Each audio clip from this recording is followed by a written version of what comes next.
Welcome back to the MMA Fight Realm. It is your boy Chris, and I'm back with another picks and predictions video. This time for UFC Vegas 91. Matheus Nicolau taking on Alex Perez. And yeah, let's break it down, guys. Like, comment, subscribe. Thanks for tuning in. If you are new, let me know what you think of the picks, and let me know your picks in the comments, guys. Leading off the card, Maheshate taking on Gabriel Benitez. Now, this should be a stand-up affair. I think Maheshate, the true lightweight, he's going to have a good height and reach advantage. He uses his height and reach very well, majorly when he's on the offensive end. As far as defense, he's very hittable sometimes, you know. We saw that against Vyacheslav Borshchev, but Vyacheslav Borshchev on another level in the striking. You know, he's a former kickboxer, and I think that just comparing him to who Maheshate is about to face in Gabriel Benitez is just not comparable. All right, Borshchev would do the same exact thing to Gabriel Benitez. In my opinion, I think Maheshate has a fair chance against Benitez, a former featherweight, up there in age. I do not think he's cutting those extra 10 pounds anymore, and he's trying to, you know, have his chance here at lightweight, the toughest weight class. And Maheshate, 24 years old, great striker, good takedown defense. I do not think Gabriel Benitez is going to be able to get him down if this fight is not going his way. And that's usually what Benitez resorts to when the striking is not going well. I think Maheshate is going to keep this fight standing. He's going to land some good combinations. Jim Miller was able to. 40-year-old Jim Miller was able to land great combinations. We're talking about a 24-year-old who is only striking at the moment, all right? We haven't seen much of his ground game. I think that's what we're going to see in this fight. He's going to land great combinations and maybe put Gabriel Benitez out. I could see him winning by knockout, but Gabriel Benitez, true veteran, can't ever count him out. Maybe Maheshate pulls this off by decision. So I'm going to go and say this fight goes over 2.5, I think. Maheshate by decision is the pick for me. Next fight, let's break it down. We got Ivana Petrovic taking on Liang.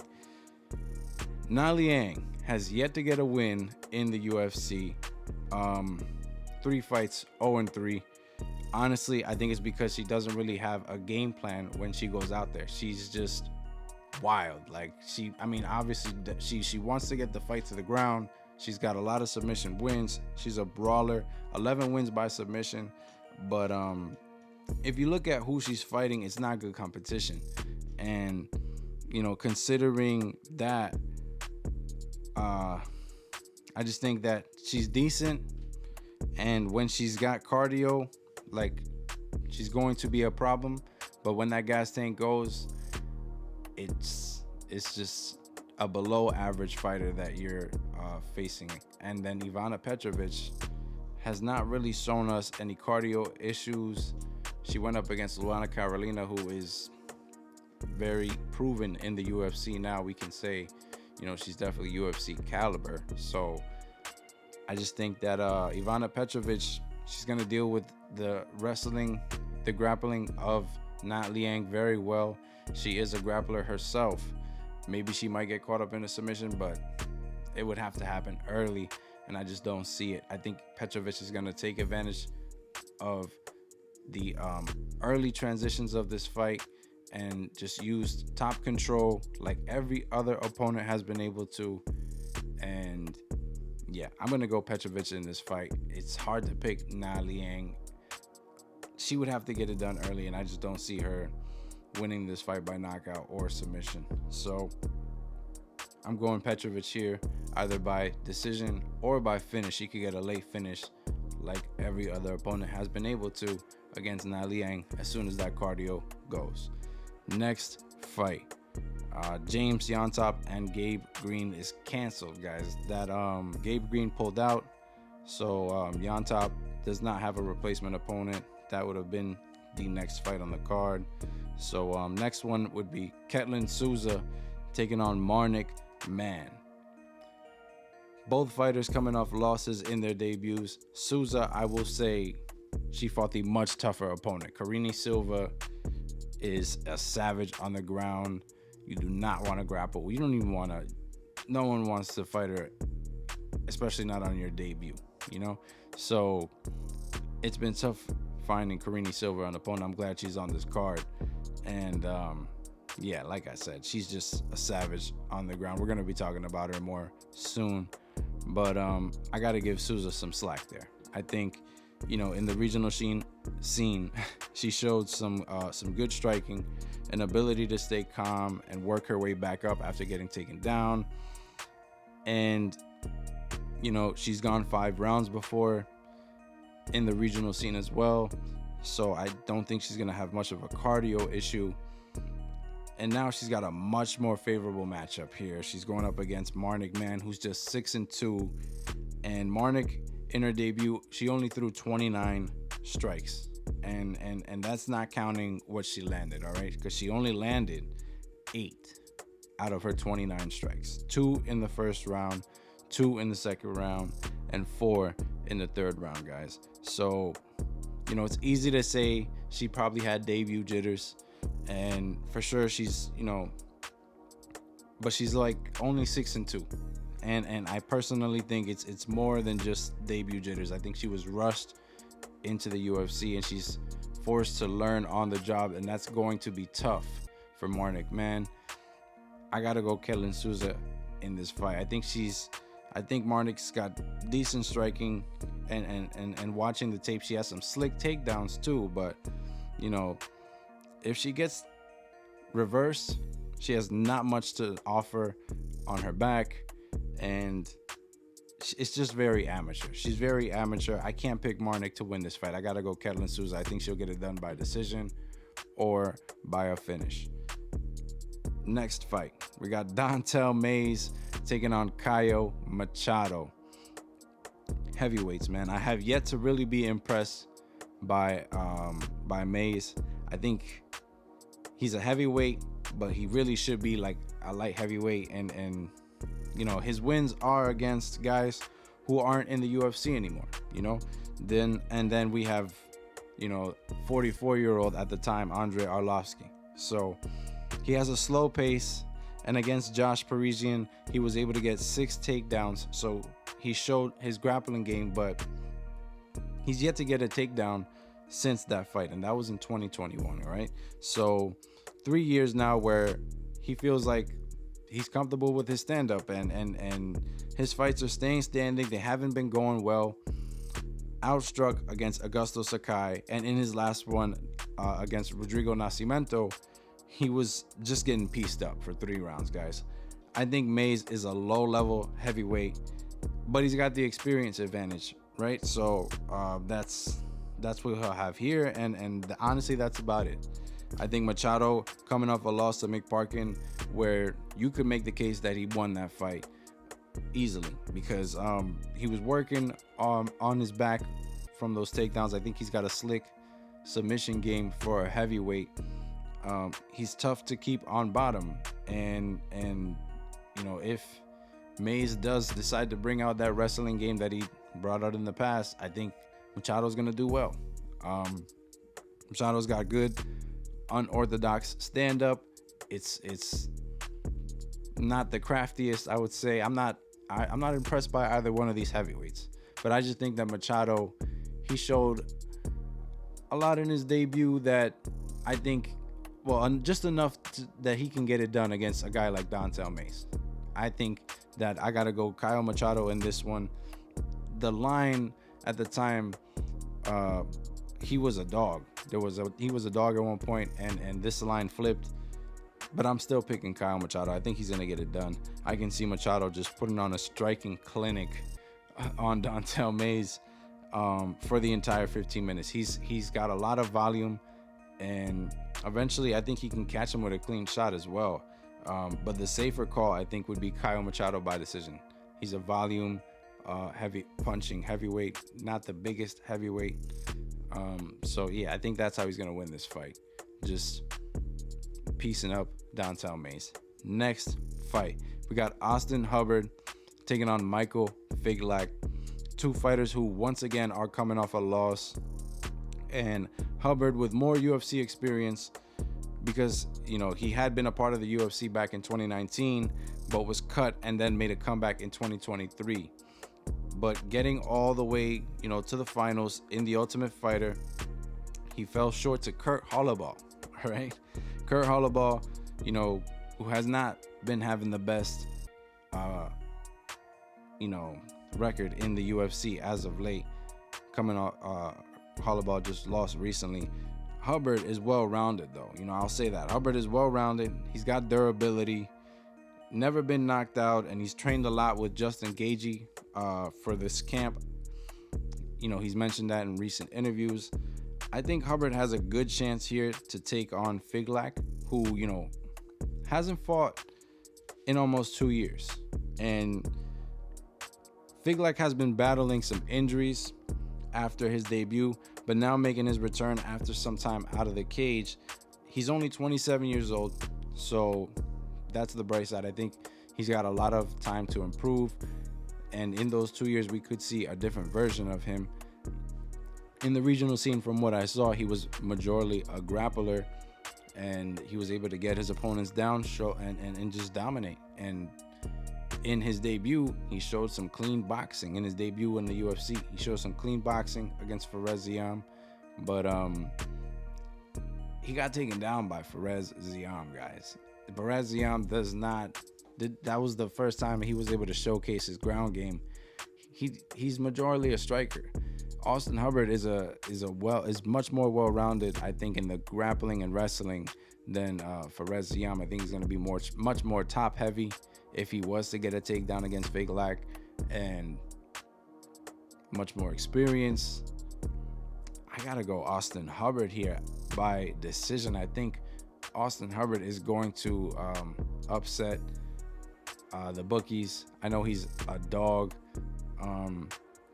for this fight, and I just think Hubbard takes this one. Long layoff for Figlak, battling injuries. I think he still has a lot of room to improve, and we know kind of where Hubbard's ceiling is already.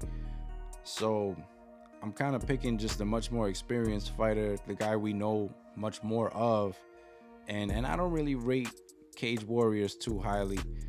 Cage Warriors or Aries FC, either one of those promotions. I don't rate those two promotions too highly, so I gotta go Austen Hubbard here by decision. Next fight, we got Victor Henry taking on Rani Yahya. Yahya making his return after almost a year out of the cage, and he's now 39 years old, guys. The true veteran of the UFC, already 20 fights for the promotion, and he's 13-5 with 7 submission wins. World-class grappling. We know that 21 out of his 28 wins are by submission. So we know what he's going to bring to this fight. This guy is a savage on the ground. That's the game plan for every single fight that he's in. And you can say at this point, it's one-dimensional because, he got knocked out in his last one against Montel Jackson, and it was because Jackson was able to avoid the grappling transitions and keep the fight standing. Yahya did not have much to offer, and Jackson he pretty much laid out the blueprint for everyone else. Is just, if you can avoid the grappling, you can win this fight. And with Yahya also getting older, I have to say, I think it's only going to be harder for him to, be more effective in his game plan, which is, a lot of grappling. He's got to do that for 15 minutes. And he's going up against Victor Henry, who, he's not the youngest guy himself either. He's 36, but he's never been submitted or knocked out. So, he's got durability. It's impressive in itself, and I think we're making a lot about the media, and YouTube is also making a lot about his last fight where he quit, quote unquote quit. I just, he got hit in the nuts. What can I say, and that's just what it is. We gotta just pass that off, move on, and he wasn't having the worst round one with Javid Basharat. So I think, you know, comparing him to a guy who like Javid Basharat now going up against Rani Yahya, I think this is a much more favorable matchup for him. And Victor Henry, he's well-rounded. He's got a good ground game, good stand-up game. I think if he keeps this one standing, shows off the good takedown defense, he's going to win this fight. And it's tough to pick Yahya. 1 year layoff, 39 years old. Not much positives to pull for him. And I just think he's got only one way to win. And one-dimensional does not get it done in this day and age. I got to go Victor Henry, either by finish or decision in this fight. Next one, we got Tim Means taking on Uros Medic. Tim Dirty Bird Means still slugging it out at 40 years old, and he's 3-2 in his last 5. So, you know, we know Tim brings, you know, he brings it to the cage, you know, and at this point in his career, he's well-rounded. You can't beat Father Time, though. He's 40 years old. I can't pick him to win this fight, guys. I can't. Uros Medic, only 31, and 9 finishes out of his 9 wins for a 100% finish rate. He's got good striking. The grappling was definitely tested in his last one against Mirktabek Orobai, but it was a short notice fight. Orobai is from Kyrgyzstan. I think that's just a different level of grappling, and Medic was not ready for that. We got to cut him some slack. He's now going up against 40-year-old Tim Means. You cannot compare what he was up against to what he's going up against now. And I think he's going to finish Tim Means, honestly. I think he took some hard shots against Semmelsberger before knocking him out with a spinning back fist. He's 9 years younger, so he should have a speed advantage in this fight. He's got durability. I think he either finishes Tim or he pieces him up for 3 rounds. I got to go Uros Medic here by knockout. Yeah, that's the pick for me. Uros Medic, man.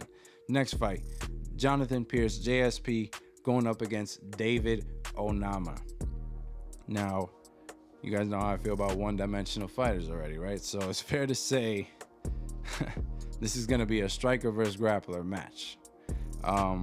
Pearce, he's well-rounded, but he's only felt comfortable throwing, using his hands against 38-year-old at the time, Darren the Damage Elkins. Other than that, he's used a heavy grappling approach. We saw that in his last one against Joanderson Brito, and he started taunting and he got finished. All right, so can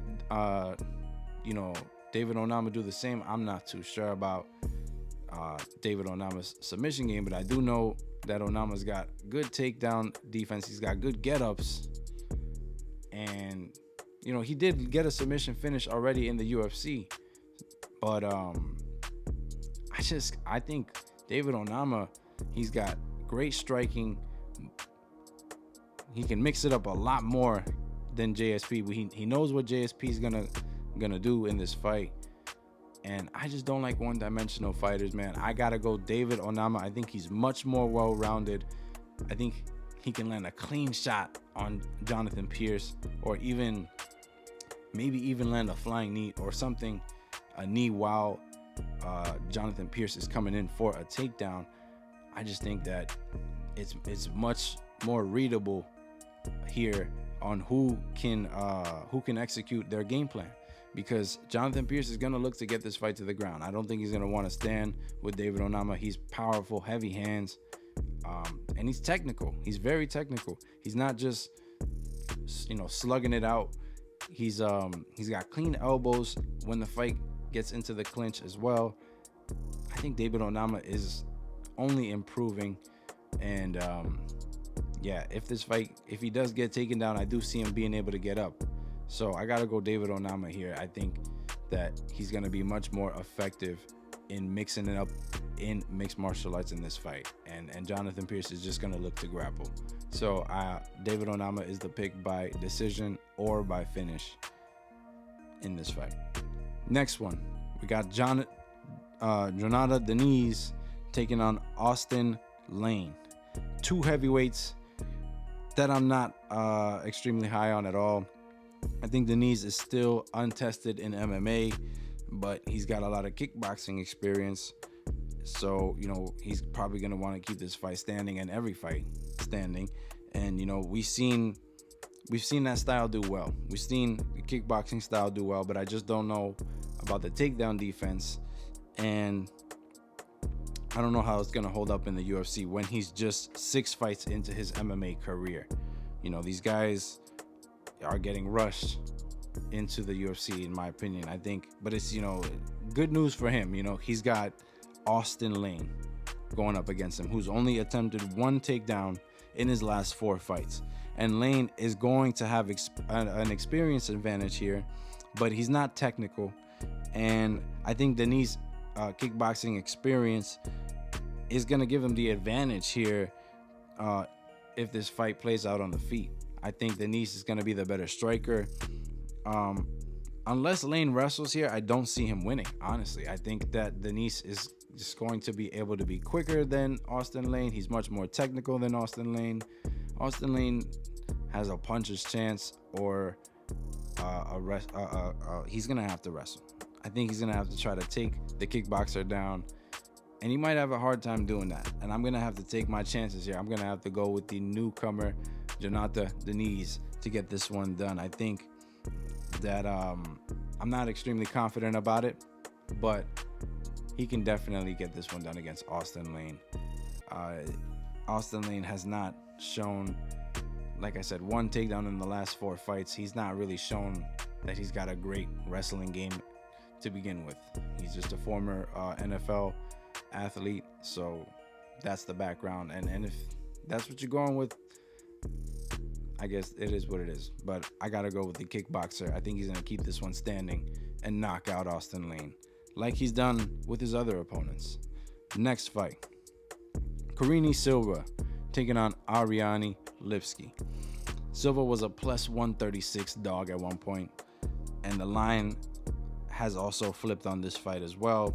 It seems the bookies forgot who Silva was, but now the line is starting to reflect otherwise. You know, Silva on an 8-fight win streak, finishing 8-fight finishing streak as well. All right, 4 being in the UFC, all by way of submission. She does not look to lay and pray. She is one of those that will look to finish you, and that's what you want to see as a fan of the sport. She's been very consistent with getting the fight to the ground and working her ground and pound or a submission. She's got good elbows when she's on top mount, and it's to the extent that we haven't seen a lot of her stand up, you know.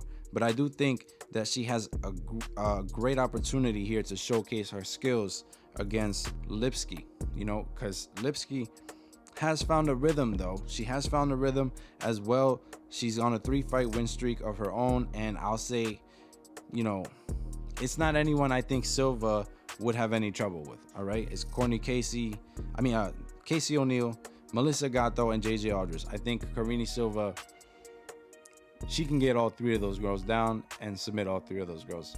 My humble opinion. You know, it's the fight also has to happen, but it's just my humble opinion.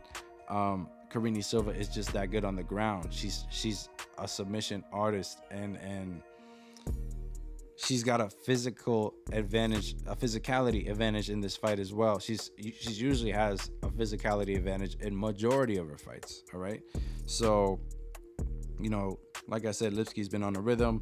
She's improved a lot in her striking, and now she's even showcasing some power. All right, so she's always a threat on the ground herself. This is a matchup I think she's not going to want to grapple with Karine Silva. I think she's going to want to keep it standing, and Silva's going to want to take this one to the ground.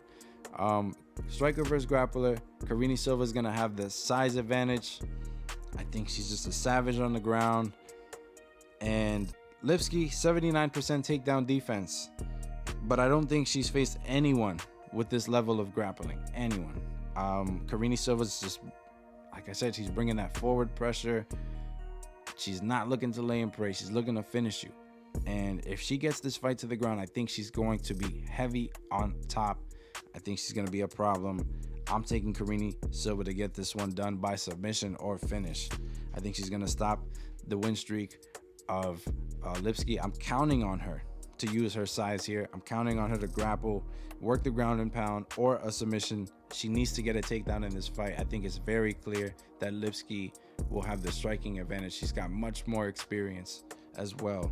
So Silva, I just think she's on another level in the grappling, and when this fight goes to the ground, she's going to show it. Karine Silva by submission or by ground and pound finish is the pick for me. Next fight, co-main event, Bogdan Guskov taking on Ryan Spann. Guskov gets a co-main event spot after just beating Zach Pauga. He's 1-1 in the UFC, and he's already in the co-main event. I don't know how this used to mean much more, a co-main event spot, but I guess, you know, Guskov, now he's facing Ryan Spann, and Ryan Spann, a lot of UFC experience. I'm very puzzled. I think they're really pushing Guskov. Must be because, you know, he got that finish against Pauga. I'm not sure, but, you know, he was having trouble in that first round against Pauga. Pauga was actually, you know, outstrike him. He outstruck Guskov in that round, but just Pauga just has no chin, and Guskov was throwing wild shots, and it is what it is. Pauga's not a good light heavyweight himself either. I just think, you know, Guskov is wild. Volkan Ozdemir was able to expose him, and Volkan Ozdemir, much more experience, made him pay the price for it. I think this is now the second time that they're putting him up against someone who's much more experienced and could make him pay the price for it, and that's Ryan Spann. Let's not forget, guys, it took only one takedown for Ozdemir to get the back of Guskov and lock in that rear naked choke, and he's only 1-1. Spann is 7-4 in the UFC with 5 finishes. He's only 32 years old. He's got 12 submission finishes on his record, guys, and that's honestly where I see this fight trending to. I think this is Spann's fight to lose. He just took on a veteran, Anthony Smith, where he almost had him out of there with a clean shot, and Smith just held out. And I still thought Spann did enough to win the fight, honestly, but judges felt a different way. In that fight, he showed some cardio issues. In every fight, he showed cardio issues. Guskov has also shown cardio issues. We haven't seen enough of him. I think Ryan Spann is gonna get this fight down and submit this dude. He's like 6'6". He's a huge light heavyweight. He's athletic. He's got good stand-up as well. It's his fight to lose. He's only 32 years old, a boatload of experience in the UFC already. This is his chance to bounce back. I'm taking Ryan Spann here by finish. I think Guskov, this is a challenge much too soon for him, and I think Ryan Spann is going to show that in this co-main event spot. Ryan Spann by finish is the pick, guys. Now, main event. Hope you guys like the video. Comment, subscribe. Matheus Nicolau taking on Alex Perez. Manel Cop pulls out again against Matheus Nicolau, and this time Nicolau has a replacement. So Alex Perez, fortunately, taking this fight on, but you know, unfortunately, there isn't a whole lot of good to say about Alex Perez. You know, he's a long layoff prior to coming back and fighting Makhachev, and Makhachev just shut Perez's game down entirely. You know, and he even had staph infection, guys. Makhachev, like I said, Perez was only able to land 30 significant strikes. He did the best to try and deal with the wrestling pressure of Makhachev, and like everyone else who has fought Makhachev, he just couldn't keep up with the pace. But lucky for him, you know, Nicolau, lucky for any, Makhachev is just a different fighter. But Nicolau doesn't fight like that at all. I think he's much more well-rounded than Makhachev, in my opinion, honestly. He can grapple and he can strike. I still think that, you know, Nicolau actually has much more ways to get it done than Makhachev against Perez. Nicolau was on a 6-fight winning streak prior to getting knocked out by Brandon Royval. He's quick, he's got good striking, and he's slick on the ground as well, man. He's very well-rounded. He's taken the proper amount of time to recover from the knockout. And if he was still facing Kopp, I'd even say this is a tough fight for Kopp as well, you know. But now up against a guy who hasn't gotten a win in 4 years, I just don't see him losing this fight, guys. I think Nicolau will use his speed to his advantage, and he'll be able to use his striking and even mix in some takedowns in this fight. Perez just hasn't been active enough, in my opinion, for me to pick him here. And taking on a top 10 opponent with not much preparation, and it's 5 rounds, I think the odds are extremely stacked against Alex Perez here. And I got to go Matheus Nicolau. I think he's just well-rounded enough to get it done against Alex Perez. And Perez, I can't pick him here. Like I said, just not active enough. Can he get it done? Absolutely. I'm not saying, 100% Matheus Nicolau lock of the week or anything, but I just not active enough, haven't seen enough. And I think Matheus Nicolau is very well-rounded, much quicker, and he's going to show that next Saturday. And those are the picks, guys. UFC Vegas 91, that's a wrap for the MMA fight realm. Hope you guys like the picks. Like, comment, subscribe. Let me know what you think. I'm out of here. Peace.